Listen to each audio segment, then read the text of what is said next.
Bom, vamos lá, galera. Bom dia aí, eu sou Evandro, trabalho com o pessoal aí na da rede, tenho um background maior de dev e vou até deixar compartilhado aqui já, Matheus, daí você vai tocando aí, Tá. beleza? Tenho aí uns 14 anos, tenho essas certificações da AWS, eu tenho as 3 Associates, a aplicação Professional não tá rolando ainda. A aplicação não tá rolando. Não tá registrado ainda, mano. Beleza. Só contando rapidinho, né, um pouquinho de mim, eu tenho 5, eu não sei igual o Flávio, que tem todas as certificações, mas eu tô correndo atrás dele para alcançá-lo.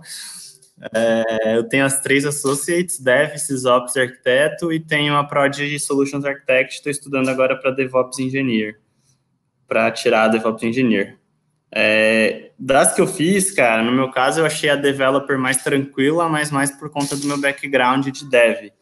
Apesar de não ter tanta parte de desenvolvimento, e sim produtos AWS relacionados a desenvolvimento em si.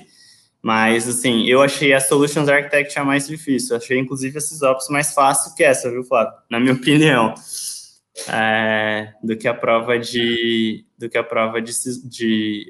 SysOps em si. E, óbvio, né, das Associates. A Professional é bem maçante, acho que o pessoal já comentou aí nesses dias, né? A Associate ela é menos profunda mesmo. As Professional não tem como, elas são mais profundas, né? Eu achei também a Solution Architect Professional mais difícil do que a SysOps, né? Sim. Não, as Pros são mais complexas, mas das Associates, cara, eu achei a Arquiteto mais difícil por conta dela abranger mais serviços em si do que a SysOps e a Developer. Como a SysOps e a Developer, eu acho que o escopo dela é mais restrito, acaba amarrando um pouco mais, ficando um pouco mais fácil de passar. Tanto que eu passei com as notas mais altas nessas duas. A Solutions Architect, minha nota foi um pouco mais baixa. Tá. Acho que o pessoal falou bastante, cara, dessa questão das informações do exame, de preço, de tudo mais. Eu só queria mostrar uma coisa pra galera aí, que é como você reserva esses 30 minutos extras, tá? Que eu acho que isso é uma coisa bem interessante, cara, para todo mundo que é brasileiro, que todo mundo que tá ouvindo aqui a gente né? Imagino que seja. Que não tem o inglês nativo, faz muita diferença esses 30 minutos extras para você conseguir revisar sua prova e tudo mais. Quando você loga aqui no site tá aparecendo o site da AWS para vocês aí? Tá aparecendo, sim. Tá, legal. Quando você loga aqui no site da AWS, cara, é bem simples. Logo na home, você vem aqui no Request Exam Accommodations, esse botão, e clica nele. Daí, nele, você vai ter essa opção, ESL mais 30. No meu caso, ele já está aprovado porque eu já solicitei. Esse cara, você vai pedir ele uma única vez. E ele, para quem não tem o inglês como idioma nativo, quando você fizer seu cadastro, você vai colocar lá como brasileiro e tudo mais, ele é automático. Você pede, eles já aprovam. E aí, para qualquer prova que você fizer da AWS, eles já vão acrescentar 30 minutos. Mas para quem não tiver, vai estar em branco esse campo, você só vem aqui, Request Accommodation, vai ter um drop down aqui, você escolhe aquele cara e dá um create. Aí ele vai criar para ti, e aí naquela tela lá de accommodations ele vai aparecer aqui aprovado, o status aprovado. Peça isso antes de marcar a prova, garanta que o status está aprovado, se você tiver algum problema, abre um chamado para a AWS e tudo mais, mas assim, todo mundo que eu conheço que pediu cai na hora, então é bem fácil. E, cara, ajuda muito, muito mesmo, principalmente nas provas mais complexas, esses 30 minutos extras. Demais, acho que o pessoal já falou bastante dos outros pontos aqui da prova em si, né? Então, tempo de validade. Oi? Só um recado aí. Para quem só está vendo essa live, né? Esses outros, os mais detalhes sobre o Blueprint, as regras dos exames das Associates, tem detalhes nas lives de ontem, de antes de ontem. Então, só para a gente não tocar nos mesmos assuntos, quem está vendo só a Developer, eu aconselho que veja pelo menos a de Architect, que aí tem mais detalhes sobre os pontos da prova, e os pontos não técnicos da prova. E no final também da apresentação eu deixei os links para o site da AWS, então todas essas informações estão lá. Então, tudo isso que a gente está falando, tempo de duração da prova, qual é a nota mínima, validade do certificado, modelo da prova, tudo isso vocês conseguem olhar por lá também. Tá? É mais para fazer uma overviewzão e vocês terem visibilidade disso aqui. Não tem pré-req, né? Acho que o pessoal já falou, é bom enfatizar. Atualmente a Amazon tirou o pré-req, então se você quiser fazer direto uma specialist, uma professional, practitioner, não tem um caminho. Você pode fazer a prova que você quiser direto. E o legal é isso, assim que você passa numa prova, você ganha um voucher para a próxima.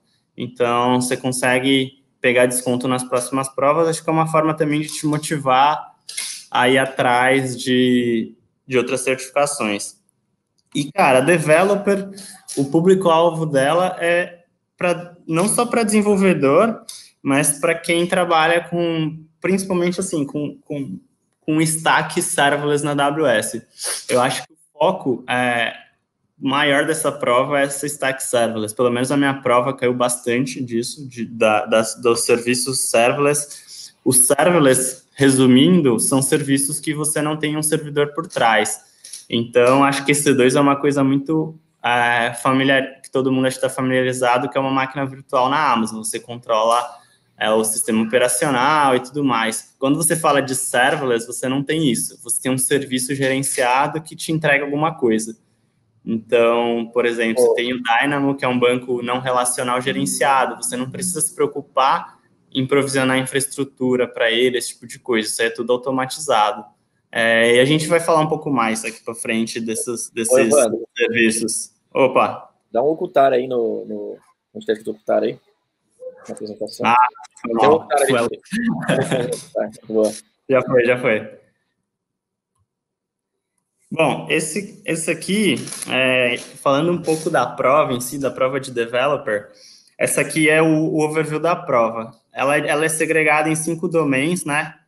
Que são as categorias, assim, de questões que a prova vai ter.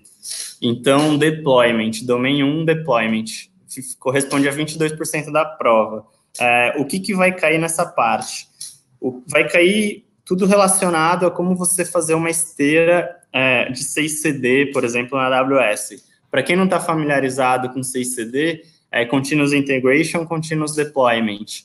É uma esteira de integração contínua e de deploy contínuo. Então, falando de uma forma bem simples, como você faz um deploy automatizado? Uma esteira de pegar seu código do repositório, buildar e pôr ela para rodar em serviços principalmente serverless na AWS, de forma automatizada. Esse domain abrange basicamente isso.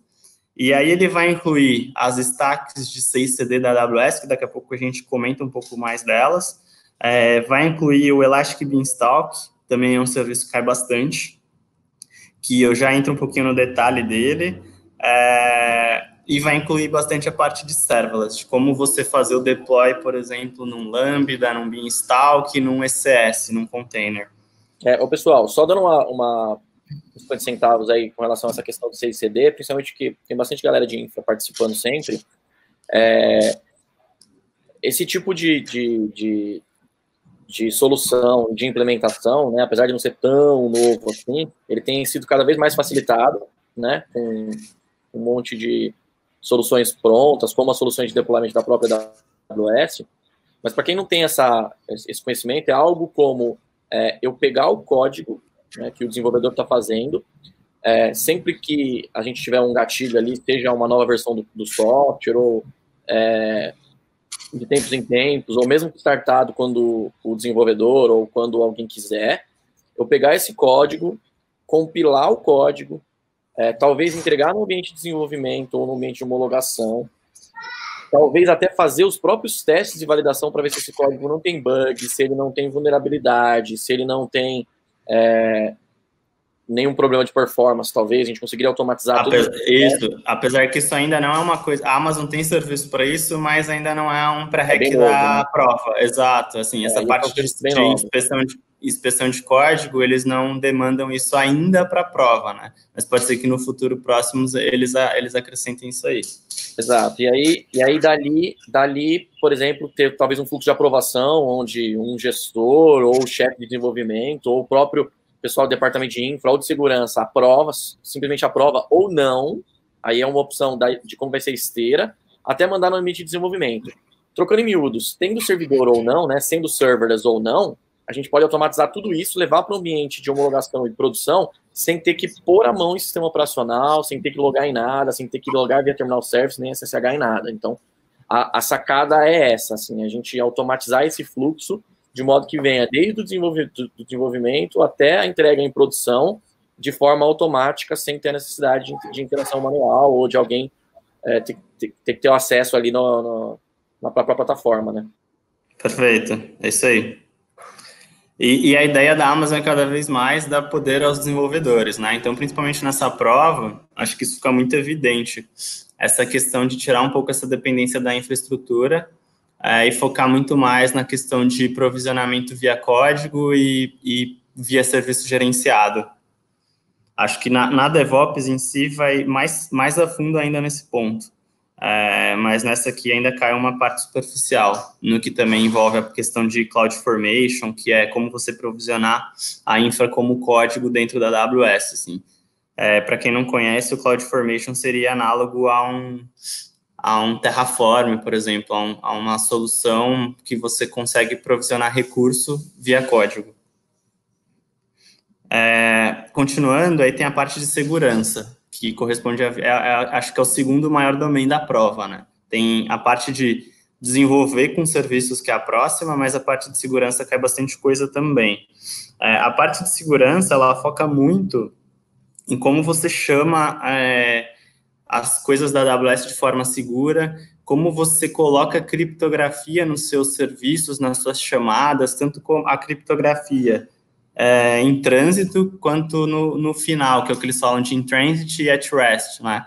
Que é você trafegar essa informação criptografada para a AWS e você armazenar essa informação criptografada dentro da AWS. Em português, em português a tradução seria em repouso, né? Então, tanto em trânsito quanto em repouso. Que é a criptografia de risco, de objeto, exato. do que está armazenado, né? Ou do que está parado, né? Exato. Mas eu acho que o termo armazenado acho que fica melhor do que o repouso, né, em si, mas...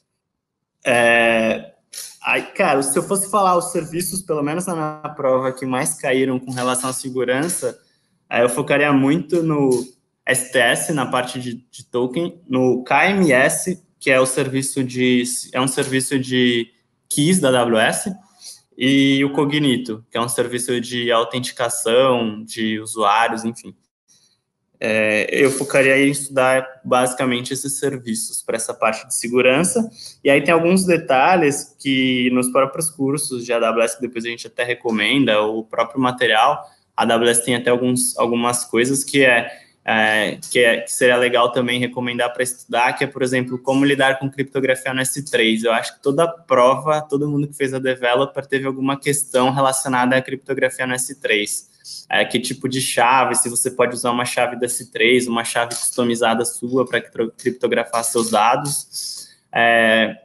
Quando você faz uma chamada, que header HTTP você precisa usar, por exemplo, para essa chamada. E uma coisa que a Amazon enfatiza bastante com relação à segurança, que é o envelope encryption. Eu acho que isso é uma coisa que, mesmo não caindo, é uma coisa bem interessante de se estudar, que você gera uma chave e aí você usa essa chave para gerar uma nova chave de criptografia. Basicamente, resumidamente, é isso. É um pouco mais complexo do que isso. Chave, né? Se você precisar usar a sua chave para descriptografar algo, você precisa descriptografá-la primeiro, para que essa sua chave seja sem criptografia, né? Evandro, deixa eu aproveitar e puxar uma ponta. Você vai falar sobre serviço por serviço, né? Que cai na prova? Sim, vou. Mas acho que, se eu não me engano, o próximo slide a gente tem os serviços, aí a gente fala já sobre eles. Fala disso depois. Deixa eu só dar uns 50 centavos com relação a essa questão de segurança, né? A AWS pega bastante nessa questão de segurança, tanto que a prioridade 1 para a AWS global, né? De forma global, sobre todos os pilares do Well Architected, que é a framework de boas práticas da Amazon, é o pilar de segurança. Então, segurança sempre em primeiro lugar. Por que cai muito segurança na prova de dev, né? Porque quem é de infra sabe disso. Se você empodera o dev, o que acontece, né? O maior medo da galera de infra é empoderar o desenvolvedor e depois o desenvolvedor fazer merda. Exatamente. Então, por isso que a AWS pega muito no pé. Por quê? Porque se você dá poder para você poder mexer na infra do jeito que você quiser, não que não seja seguro, mas te dá a possibilidade de você fazer sem a devida segurança. é o caso do próprio S3, né? A maior parte de leaks que a gente pega, de vazamentos, de coisas que a gente pega em ambiente AWS, é bem comum, às vezes, um cliente, ou até os amigos ali de tecnologia virem e falam, olha lá, ó, teve um vazamento na Amazon. Em geral, é por... mau uso. Exato. Então, o exemplo clássico aberto, o exemplo clássico é deixar o bucket do S3 com permissão de escrita pública, né? E aí os hackers espertinhos colocam JavaScript para minerar Bitcoin lá. Exato. A questão dos ataques mais comuns que tem. Exato. Outro exemplo é você deixar a API Gateway sem autorização, né? Sem algum serviço para fazer essa camada. Como ele é um serviço público, alguém pega a sua API e começa a chamar suas APIs, escaneia, né, as APIs que você tem e começa a bater nelas. Exato. E aí veja, informação. Aí veja, não é uma questão da tecnologia, porque tanto o API quanto o S3, eu posso precisar usar ele público. Por exemplo, o S3, ele funciona como um site estático. Então, se eu quiser colocar objetos lá dentro e deixar público, eu tenho que usar a funcionalidade de deixar público. Então, não é uma questão que ser público é o problema. O problema é o dado que você põe lá e deixa público. Agora, se você vai usar um S3 para fazer backup do seu banco de dados e você deixar no S3, aí não é a hora de você deixar o bucket do S3 público, porque você está usando o S3 como armazenamento de dados sensíveis e aí você tem que deixar ele fechadinho. Então, é uma questão de uso e não da própria plataforma, né? Exato, e outra, assim, se você pegar a maioria dos casos, você não precisa que o usuário tenha a permissão de escrita no seu bucket, ele pode ter só leitura, então só com isso você já mitiga esse tipo de problema, né? Mesmo o público, se você deixar só aberto para leitura, o cara não vai conseguir editar e jogar um arquivo malicioso lá dentro. Exato, agora, Evandro, fala um exemplo de por que eu deixaria um bucket do S3 público, né? Por que eu deixaria um bucket do S3 público? Não, cara, o caso que você citou mesmo, a questão de você ter um site estático, né? Para as pessoas acessarem. Desculpa, público para escrita. Dá um caso aí. Por que eu deixaria o bucket do S3 público para escrita? Cara, eu acho que assim, em geral, você para um usuário final, pensando em aplicação web, você nem precisaria ter esse cara público, né? Porque imagina que o cara precise subir algum arquivo. Ele não precisa subir no S3 direto, você pode tratar pela aplicação. Então, você coloca uma regra para a própria aplicação processar o upload que o cara fez, por exemplo, e aí a aplicação vai ter uma role AWS que essa aplicação vai gravar no S3. Então, mesmo os casos... eu não consigo pensar num caso que seja necessário você ter escrita pública, entendeu? Mesmo os casos de escrita, eu acho que você consegue, de alguma forma, limitar esse acesso, entendeu? Para necessidade. É óbvio, cara, a gente já viu soluções, por exemplo, uma empresa parceira querendo gerar alguma informação jogar arquivos para o S3 de uma outra empresa parceira. Você precisa da permissão de escrita, mas nesse caso você também consegue limitar via uma role para conta desse outro cara, então você não deixa isso público 100% para escrita, né? Vamos estressar aqui, vamos exercitar, vai. Vamos pensar num caso bem hipotético. Imagina que eu tenho, sei lá, eu subi uma campanha aqui por causa do coronavírus, a gente vai começar a rodar, a comunidade vai começar a se ajudar e todo mundo vai enviar dados de, sei lá, exames para que todos esses exames caiam no S3 lá e de forma segura e fiquem armazenados num local só para que uma força-tarefa monstra consiga fazer os acessos.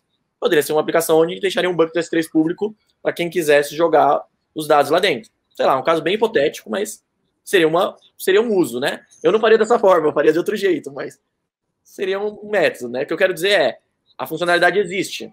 Vai da gente usá-la ou não, né? Eu também não faria desse jeito, cara. Eu perderia aí uma horinha, faria uma APIzinha, botava no Lambda API Gateway e fazia o cara enviar o arquivo por lá e para ler também por lá. Eu não deixaria o S3 aberto. Mas assim, eu entendi seu ponto. A questão existe essa possibilidade. Mas é isso. Em geral, escrita pública tem pouquíssimos casos, talvez nenhum, ou todos eles são contornáveis de uma forma um pouco mais segura, né? Exato. Eu acho que, cara, é bom sempre pensar nessa questão, tipo, se eu vou liberar a escrita, primeiro lugar é trabalhar com o conceito do menor privilégio possível. Acho que a Amazon enfatiza isso em qualquer coisa que você lê sobre a Amazon, ela fala isso, né? Dê o mínimo de permissão necessária sempre. Então, cara, assim, tipo, eu preciso realmente ter isso aberto, talvez valha a pena eu gastar 2 horinhas e e melhorar minha policy, deixar... A policy, para quem não conhece, é a forma que você libera o acesso para qualquer recurso da AWS, né?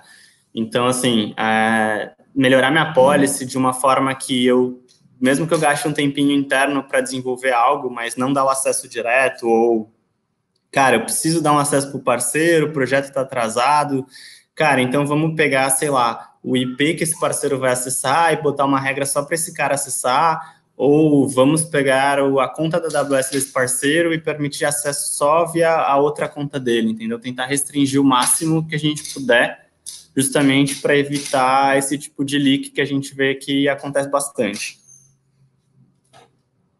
Seguindo aí um pouco, a parte de desenvolver com os serviços da AWS. Cara, acho que essa parte é onde cai a maior parte da prova e é onde eles enfatizam muito a questão do serverless, né? Que é você usar os serviços sem servidor em si. Eles têm uma questão um pouco de APIs, SDKs, enfim, mas não é nada a fundo, assim, principalmente na prova de developer, né?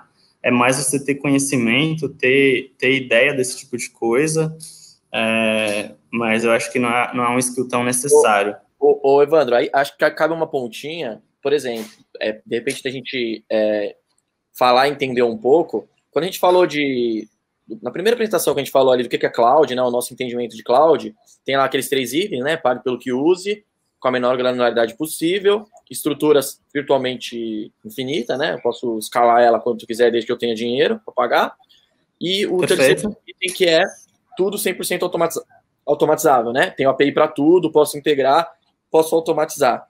A AWS cobra isso nesse domínio, né? Essa questão de interação com os serviços da própria AWS, né? Aí eu queria que você pincelasse, falasse um pouco o que tem nessa mistura entre infraestrutura e desenvolvimento e como a AWS ajuda a gente a interagir com os serviços da Amazon, pensando em desenvolvimento, né? Sim. Cara, assim, a AWS ela tem algumas formas de você acessar os serviços dela, né? A forma mais comum a que as pessoas mais conhecem é o console, né? Que é a parte de telinha que você loga lá na AWS e você acessa o seu console. Eu acho que o Flávio já até falou isso nas outras transmissões, mas fugiu a palavra, live. Mas, cara, uma coisa que antes da Amazon lançar isso na console, já existe uma API para isso, para esses serviços. Então, primeiro a Amazon lança a API, depois ela bota na console. Como você acessa essas APIs, né? Eu acho que quem já mexeu com a Amazon sabe que tem lá, você consegue criar um usuário programático, por exemplo, com Access Key, Secret Key para acessar esse tipo de serviço. E as formas que você tem de acessar isso via programação, você pode acessar tanto via linha de comando, então você pode instalar o AWS CLI, acho que para Linux, Windows, Mac, os sistemas operacionais mais comuns têm. Então, ele é um utilitário de sistema operacional que você baixa, configura suas credenciais e você consegue chamar as APIs da AWS via linha de comando. E você consegue via SDK. O que são as SDKs? São pacotes, né? Frameworks que a Amazon desenvolveu para as principais linguagens de programação, então você vai ter para Python, para .NET, para Java, para Node.js, e aí você importa essas bibliotecas da AWS, autentica e autoriza com as suas Access Key, e aí se você tiver, obviamente, permissão, você consegue chamar aqueles serviços específicos via essa linguagem de programação. Então, para a gente que é desenvolvedor, a gente consegue simplificar muito a nossa vida fazendo tudo via código. Então, eu vou dar o meu exemplo, que eu trabalho ultimamente mais com Python. Eu consigo provisionar minha infraestrutura com código Python, eu consigo subir os serviços que eu preciso, consigo subir meu código, eu faço tudo isso via programação, eu não preciso nem logar na AWS. Eu consigo, inclusive, testar, ver que isso tudo está funcionando via meu próprio código. Então, assim, para a gente isso é muito prático, muito fácil de fazer. Tem coisas nessa parte de programação acho que vão muito além do escopo da prova, mas é legal ter uma ideia high level de como isso funciona, né? Porque eles podem dar algum cenário que cai algum trecho de chamada de API, alguma coisa do tipo. Eu não me recordo muito bem se na minha prova caiu algo assim, mas na minha prova caiu alguns trechos de código Lambda. Então, é legal você ter uma ideia, acho que para quem é desenvolvedor, acho que está mais acostumado com essa questão de olhar um código, entender o que aquele código está fazendo, mas para quem não é, acho que vale a pena pegar nos simulados algum exemplo disso e tentar entender, porque pode cair algum trecho, assim, com código para você dizer o que vai acontecer baseado naquilo. E aí, só puxando essa ponta, o que eu gosto de dizer, o que é legal enfatizar aqui, eu posso fazer o que eu quiser na infraestrutura, né? A gente tem visto inúmeros casos, que acontece todo dia aí, que a equipe do Evandro, a gente fala assim, por exemplo, a gente tem um caso de um cliente recentemente, que é um banco, que ele estava com dificuldade porque o firewall dele não tem sincronismo de conexões. Então, a gente estava com um desafio de infraestrutura, porque o firewall dele não faz ativo-passivo ou ativo-ativo, né? E esse cara está lá na AWS. O que a gente fez? Automatizamos na infraestrutura para que uma função Lambda fique testando todos os componentes do data center A, no caso da Amazon, da zona de disponibilidade A. Caso algum desses serviços falhem, a gente sobe a infraestrutura no data center B, porque essa aplicação não suportava alta disponibilidade. Mas a gente fez uma alta disponibilidade scriptando, codificando a infraestrutura. Então, quer dizer, qualquer coisa é possível. Algumas coisas vão ser mais fáceis, outras coisas vão ser mais difíceis, mas tudo que eu posso fazer na infraestrutura, eu consigo automatizar, criar uma lógica para poder fazer de forma automatizada ou usar código para fazer isso. Então, das coisas mais complexas, a subir uma infraestrutura inteira, até a coisa mais simples do tipo fazer um teste de conexão ali, ver se o site está respondendo, se ele não estiver respondendo, eu vou lá e troco o DNS. Dá para fazer isso de forma automatizada. Exato. Até interceptar a questão de você rodar código, que é o Lambda, né? Que eu ia até falar, mas eu já vou antecipar. O Lambda, o que é o Lambda, né? Que todo mundo fala, né? Que é você rodar um pedaço de código sem você precisar se preocupar com o servidor, com a infra, com nada. Você pega teu código Python, Java, o que for, você joga ele para a AWS, você fala o tanto de memória que você quer alocar para aquele código e roda, acabou. É isso. Então, assim, isso te dá uma possibilidade infinita de coisas que você pode customizar. E isso, por estar em cloud, então a Amazon, ela permite integração de vários serviços com esse cara. Então, você consegue fazer uma série de tratamentos para diversos serviços com esse tipo de código. Então, você consegue criar evento, você consegue expor ele via API, enfim. É bem legal e, assim, te dá inúmeras possibilidades, né? Mas também, é o que o Flávio falou, né? Com grandes poderes, tem grandes responsabilidades. Você tem que tomar um certo cuidado com a forma que você programa as coisas. Thiago Ruiz mandou no chat aqui. Exatamente. Com grandes poderes, né? Já diria o tio Ben, né? Tio Ben, exato. Vem consigo grandes responsabilidades, né? Exato. Bom, deixa eu seguir, que senão eu vou comer o próximo tempo, Flávio. Pois o pessoal quer ver a demo, cara. O pessoal quer ver a demo. Vamos lá. Refactoring, cara, é basicamente como você pega uma aplicação e migra para a AWS usando boas práticas, otimizando. Não é o domain que cai menos, mas é importante ter uma noção. De eu tirar uma aplicação... Acho que a maioria dos cenários o cara tem uma aplicação rodando no on-premises e eu quero transformar isso em serverless. Qual que é a melhor forma de eu fazer isso? Acho que essa é uma situação que cai bastante, ou qual que é a melhor solução de banco de dados para eu usar nesse caso, enfim. Aí eu acho que vale a pena dar uma estudada em quando usar um banco relacional, quando usar um banco não relacional, como que eu transformo, como que eu containerizo uma aplicação. Acho que esses são tópicos que vale a pena dar uma estudada para esse domain. E, por fim, monitoramento e investigação de problemas, pelo menos a minha prova, eu diria que foi 100% de X-Ray. X-Ray seria um serviço de APM da AWS, vamos dizer assim, de forma esdrúxula dizendo, né? Mas ele é um serviço que você consegue atachar no seu código para ele tirar métrica profiling, esse tipo de coisa em cima do seu código. Então, a Amazon tem os principais serviços de monitoração da Amazon são o CloudWatch, que o CloudWatch ele monitora todos os recursos da AWS. É legal você saber o que é nativo do CloudWatch e o que você paga à parte por isso. Isso é uma coisa que é importante você saber. Na minha prova caiu, acho que eles enfatizam bastante isso para estudar esse tipo de cenário. O X-Ray também, na minha prova, caiu bastante. Como você usar esse cara dentro de uma função lambda ou customizar ele para um código que você tem. E o CloudTrail, que é uma parte mais relacionada à auditoria em si, mas é importante conhecer também que o CloudTrail, ele grava as chamadas feitas para as APIs da AWS. Então, ele é um serviço focado em auditoria. Importante até saber a diferença entre eles, entre o Trail e o Watch, né? O Trail é um foco em auditoria, o Watch é um foco em monitoração. Acho que para esse caso é bem importante saber as diferenças quando usar um, quando usar o outro. Acho que esse tipo de cenário nas provas Associate cai tanto nessa quanto na de arquiteto. Acho que vale a pena. Alguma coisa aí, Flávio? Você que é o cara mais de troubleshooting, de infra? Não, só dizer que assim, né, o troubleshooting ele é realmente focado mais nesse tipo de serviço. O X-Ray, que é o serviço de monitoramento de aplicação da Amazon, né, que ele roda dentro da aplicação, monitorando e tirando dados ali, tá caindo bastante. Na minha prova caiu bastante. Inclusive, foi uma das coisas que eu mais tive dificuldade. Apesar que o X-Ray tá evoluindo bastante, é uma ferramenta que vale a pena ver. Sim, exato. Bom, aqui eu peguei a lista dos serviços e eu tentei grifar os que mais caem. Acho que esse slide fica mais fácil de visualizar, né? Então, assim, um pouco da sopa de letrinhas dos serviços da Amazon, que tem muitos, eu foquei, assim, os serviços que a gente vê que vale muito a pena estudar. Com certeza alguma coisa disso vai cair.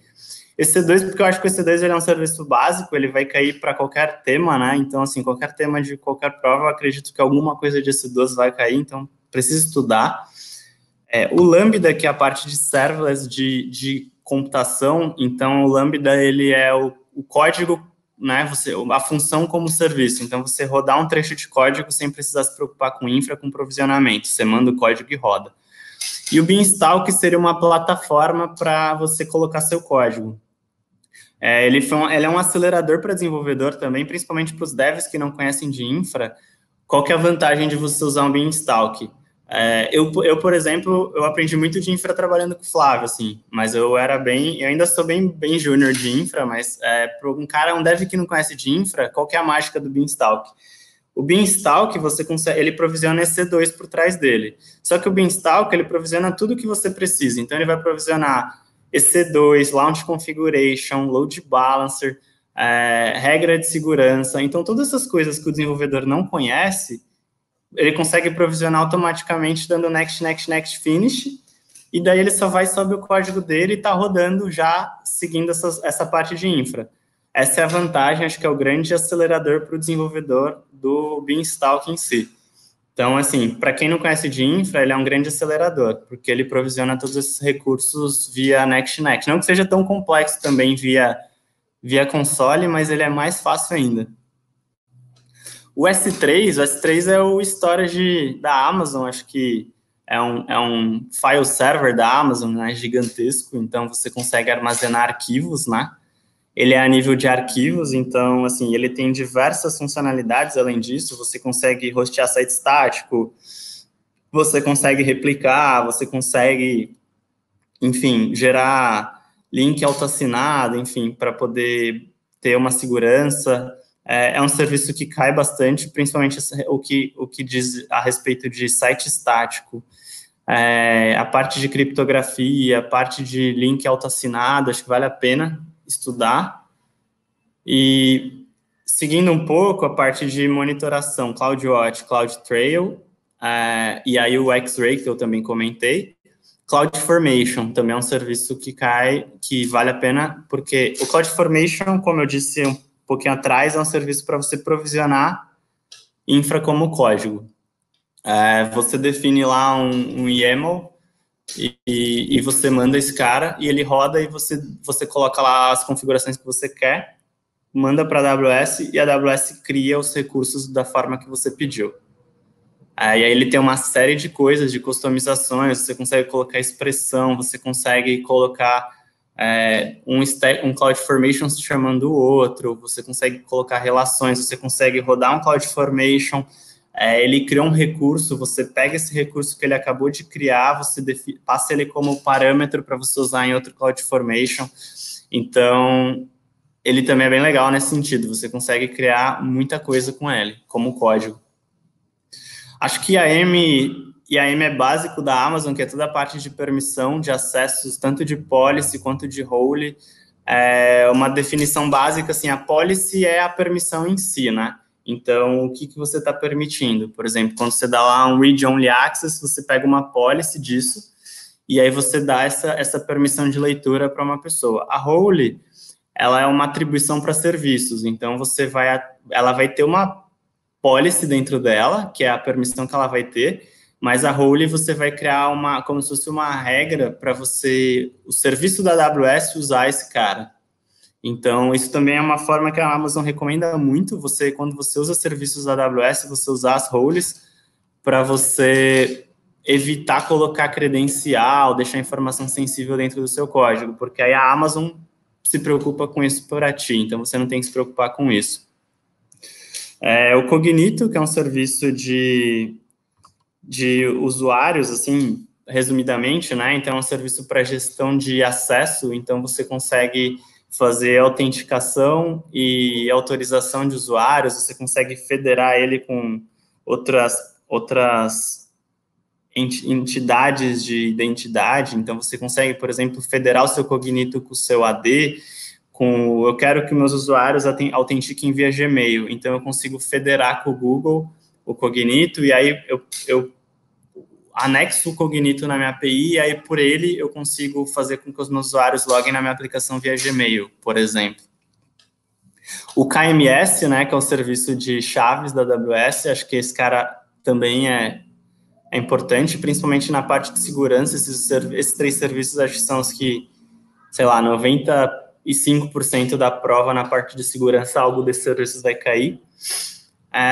A parte de rede de conteúdo, acho que o CloudFront, né, eu não sei se o Flávio comentou o que era o CloudFront nas outras apresentações, mas é um serviço de conteúdo, para soluções serverless, ele principalmente para distribuições, ele é um serviço bem utilizado, porque você coloca ele na frente, então você consegue gerar cache, fazer tratamento de origens, de para onde mandar sua requisição, você consegue mandar o estático para o S3, o dinâmico para o API Gateway. O API Gateway é uma forma de você expor suas APIs, então pensando aqui numa arquitetura serverless padrão, você tem lá o Route 53, que é o seu DNS na Amazon. Então, você tem lá seu domínio, www.evandro.com.br. Eu registrei esse meu domínio lá no Route. Do Route, eu faço um alias para o CloudFront. E aí, no CloudFront, eu vou pegar tudo que vier e vou tratar esse cara. O que for estático, eu jogo para o S3 para renderizar meu site estático. O que for dinâmico, eu jogo para o API Gateway, que é onde eu exponho minhas APIs. Quando caiu no API Gateway, eu vou chamar o Lambda, que é o meu código em si, o que vai fazer. E aí eu posso usar uma camada de armazenamento, que pode ser tanto um RDS, que eu acabei não grifando, mas é bom saber, né, que é um banco relacional gerenciado, sem eu ter que me preocupar com a infra, quanto um DynamoDB, que é um banco não relacional gerenciado. E aí, como eu falei, vale a pena essas diferenças do relacional para o não relacional. O pessoal tá comentando bastante desse DynamoDB aí. Você quer dar uma conversada um pouquinho maior sobre esse DynamoDB? Acho que vale a pena, hein? Sim, cara, o Dynamo, ele é um banco não relacional da AWS. Cai bastante na prova, então, por padrão, ele trabalha com consistência eventual. Então, os bancos não relacionais, eles não têm tanta preocupação dos bancos relacionais com consistência de dado. A preocupação deles é maior com a performance. Então, assim, aí tem até o teorema de CAP, que é uma coisa lá que eles falam da consistência, disponibilidade e particionamento, né? Que aí eu acho que é um pouco além do escopo da prova, mas é como você define os databases em si. O Dynamo, ele é um banco que ele é focado em disponibilidade e performance, e não em relação. Então, assim, vale a pena você saber quando você usar um ou outro, um relacional para não relacional. Por exemplo, você tem dados estruturados, você tem relação entre as entidades, né? Você tem lá cadastro de pessoas, que você depende de um endereço, você tem uma série de relações. É um caso típico para relacional. Você tem situações em que você tem, por exemplo, você tem uma API que você está capturando o clickstream e que você precisa de uma performance muito alta e não necessariamente você tem essa necessidade de ter um dado estruturado. Aí vale a pena você considerar usar o DynamoDB. O Dynamo ele tem algumas outras particularidades com relação a você reservar capacidade de leitura escrita e tudo mais, mas basicamente ele é um banco que você vai armazenar chave e valor. Então você vai ter lá chave e valor, e você não precisa ter uma definição de esquema, né? Você tem uma chave da tabela e o esquema todo é variável, então seria um dicionário, um arquivo JSON, acho para quem não está tão familiarizado com esse tipo de solução. Resumidamente, é isso. Vale muito a pena entrar nessas particularidades do Dynamo, inclusive cai essa questão na prova de quantos reads ou writes eu preciso reservar para um determinado cenário. Eu tenho um cenário X e eu estou tomando um erro tal, como eu resolvo, né? E aí você vai ter que fazer a conta de qual é a capacidade que você tem lá aprovisionada e quanto que você precisa aumentar de leitura escrita. Acho que esse é um cenário que vale a pena estudar para essa prova. O Elastic Cache, ele é um banco de memória, ele vamos falar assim, é um Redis gerenciado, ou um Memcache gerenciado. Para a prova de dev, acho que vale a pena saber quando usar um, quando usar outro. Tem alguns tricks que você consegue pegar, às vezes, no enunciado da questão quando usar um ou outro. Por exemplo, você precisa de uma solução multithread. O Redis não permite isso, já o Memcache te permite. Então, você sabe que você faz mais sentido a resposta aí nessa linha desse cara. Esse é um dos exemplos, tá? O cache, basicamente, você consegue colocar ele para te retornar, por ser um banco em memória, você consegue ter informação dinâmica salva nesse cara. E aí você ao invés de ler, por exemplo, no seu banco, imagina que você tem um cenário com banco relacional e você tem um acesso muito grande de um determinado cenário, de uma determinada transação, de uma consulta, e que você já tem um monte de réplica e isso não está dando conta. E o seu usuário final está tomando um erro ou algum problema. Você consegue colocar um cache na frente para tratar esse caso específico, porque aí os seus usuários vão bater no cache, vão ter um tempo de resposta mais rápido. E aí você também descarrega, tira um pouco da sobrecarga que o seu back-end, que o seu banco relacional está tendo. Esse é um exemplo de cenário. Esses cenários, acho que eles são mais comuns nas provas professional, mas vale a pena ter um pouquinho de conhecimento. Tem mais alguma dúvida aí, Matheus, ou não? Disso? Desses caras? Matheus? Normal, tava no mudo aqui. Na verdade, dúvida não, o Diego Marques está colaborando bastante aí, ele até comentou aqui do que caiu na prova dele, ele falou que caiu muito Local Index e Global Index, e também o DAP, falando sobre o Dynamo, né? Isso, cara, esse também é outro ponto que vale a pena, sim. Que você pode criar índices globais e índices locais, porque ele é um banco que ele trabalha com partição, né? O DynamoDB. Então, esses são cenários, e assim, aí tem os cenários de distinções entre eles. Acho que vale a pena dar uma lida nesses caras também. Cara, por fim, para eu não também comer muito mais tempo aqui, do que eu já estou comendo quase todo o tempo da demo do Flávio, a parte de Developer Tools, que é a parte tanto de esteira quanto do X-Ray, né? Que eu já comentei, mas toda a parte de esteira de CI/CD. Entrando um pouco em cada produto, o Code Commit, ele seria o Git gerenciado pela AWS. Então, é um repositório para o seu código dentro da Amazon. Basicamente esse cara. O Code Build, ele seria algo para você compilar ou rodar testes, esse tipo de solução. Então, você precisa fazer algum tratamento no seu código. Então, você coloca o seu código no Code Commit, e aí vamos falar que a gente está usando um código Java. Você pega o Code Build vai pegar o seu código lá do Code Commit, vai rodar um Maven para fazer o seu pacote war ou jar do Java, pode rodar seus testes unitários antes disso, e aí já acusar o erro e já nem passar o build se tiver algum erro, e deixar o seu pacote pronto no S3 para você fazer o deploy. Aí você pega o seu code deploy e ele faz o deploy desse cara dentro do serviço. É legal saber os tipos de deploy que tem para cada serviço, é uma coisa que isso cai bastante também na prova. Então, assim, quais são os modelos de deploy que eu faço no Lambda? Quais são os modelos de deploy que eu tenho para fazer num container? Quais são os modelos de deploy que eu tenho para fazer no Beanstalk? Que o code deploy faz dentro desses caras. E eles acabam colocando algumas pegadinhas, então é bom... É uma decoreba esse caso, né? Mas, assim, decorar quais são os tipos de deploy para cada solução de hospedagem de código que você vai usar. E o Code Pipeline, ele é a esteira em si. Ele é um cara que ele tem todo o seu pipeline. Então, você configura ele com caixinhas mesmo, e você faz todo esse workflow de build e deploy por ele. Então, você cria uma esteira, vamos dizer assim, no Code Pipeline, e aí você coloca a sua caixinha de Code Commit, e aí você coloca a sua caixinha de Code Build, Code Deploy, e aí você coloca as dependências entre eles, o que cada um vai fazer. Por exemplo, o Code Build vai gerar um artefato em tal bucket do S3.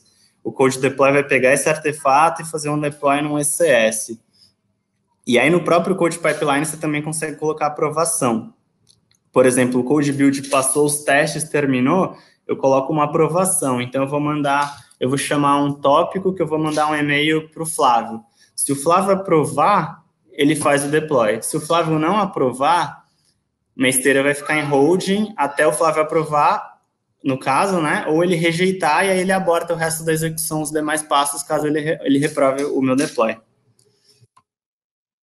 Aqui eu trouxe 2 exemplos de questões eu acho que o pessoal mostrou bastante, né? Mas esse aqui é até um exemplo da questão de uma questão de segurança, de qual que é a chave, qual que é o header que eu teria que passar para um cenário específico de criptografia, e aí ele é uma pergunta do tipo uma resposta correta. E a prova ela tem esse tipo de pergunta, e a prova tem esse tipo de pergunta, que vão ter mais de uma resposta correta. No geral, eles te falam quantas, né? Mas pode acontecer deles falarem também, selecione todas que se aplicam. Nesse caso, é um caso até do Beanstalk, né? De quais são os tipos de deploy que você pode usar. E aqui são as referências a alguns materiais para ajudar quem estiver nessa trilha de certificação. Eu, particularmente, eu não fiz curso de dev, mas por ter esse background, eu só fiz simulado. Então, assim, eu fiz todos os simulados do Tutorial Dojo, que é esse primeiro link de simulado, refiz. Eu tenho um target meu pessoal que, assim, quando eu tô com uma nota maior que 85% nos simulados, aí eu marco minha prova e faço. Mas aí vai de pessoa para pessoa, né? Essa é uma métrica que eu uso para as minhas provas de certificação e tem dado certo. E o simulado do Dojo, ele não é um dump, né? Ele não é um simulado igual à prova. Mas o legal do simulado do Dojo é que ele vai te explicar o cenário e por que aquela resposta é correta. Então, ele vai no detalhe técnico depois que você faz o simulado e olha a resposta. Acho que o Slabs vai nessa mesma linha, né? Mas eu não fiz porque os do Dojo são mais baratos e eu pago o Dojo você consegue comprar em reais pela Udemy, então sai na casa de 20, 25 reais cada simulado, então eu optei por isso. Mas ele te dá todo o cenário, todo o contexto daquela pergunta, de por que aquela resposta é a melhor e quais são os cenários, X, Y, Z e tudo mais, e por que as outras respostas estão erradas. Esse tipo de conhecimento que ele traz que te deixa preparado para a prova. Porque, assim, pode ser que uma ou duas questões sejam parecidas, mas é o conhecimento que ele traz que é legal. Quando eu fiz a minha prova de Associate, que foi a primeira prova que eu fiz de arquiteto, eu fiz o curso do Cloud Guru. Eu achei muito bom o curso. E o pessoal da rede tem feito muito o curso do Stefan Marek para as provas novas agora. E eu estou fazendo o curso dele para DevOps. Eu estou gostando bastante do curso dele. Todos esses 3, eu acho que você consegue achar pela Udemy, tanto o Cloud Guru, quanto o Tutorial Dojo, quanto o Stefan Marek. E E eles são bem... Os cursos de Associate normalmente são bem mais deep dive do que os cursos de Professional. Eu, particularmente, não gostei do curso Professional do Cloud Guru, achei do Stefan Marek bem melhor, porque foi muito high level, e aí o último link é a própria referência da AWS com todo aquele conteúdo que tem explicando a prova, os tempos e tudo mais.